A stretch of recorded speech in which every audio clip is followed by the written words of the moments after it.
అందరికీ నమస్కారం. సుధామ శతకంలోని 64వ పద్యం. సమయం బెవనికి స్వాధీనమగును వ్యయమొందదెయను నయమొవ్వకయే తమమెంచక శమదమముల శ్రమజేయుచుననపవలెను భ్రమల సుధామ. సమయంబు ఎవనికిన్ స్వాధీనము అగును, కాలమెవ్వరికి లొంగియుండును.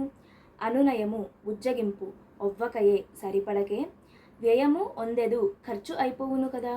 తమము ఎంచక అజ్ఞానము తమస్సు దిశకు వెళ్ళక, శ్రమం చేయుచున్ కఠిన పరిశ్రమ చేయుచు, శ్రమదమములన్ శాంతముతోనూ ఇంద్రియ నిగ్రహముతోనూ, భ్రమలన్ భ్రాంతులను మాయాంధతలను అణపవలెను అణిగించుకొనవలెను.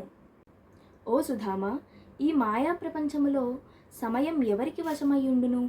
ఎవ్వరికీ ఆధీనములోనూ ఉండదని భావం. ఏ విధమైన బుజ్జగింపును, సాకులు, వంకలు అక్కడ పనిచేయవు కదా. దీనిని గ్రహించి తమస్సు మార్గాన్ని విడిచి శాంతముతో ఇంద్రియ నిగ్రహముతో సాధన చేయగా మాయాంధతలు నశించిపోవునని భావం.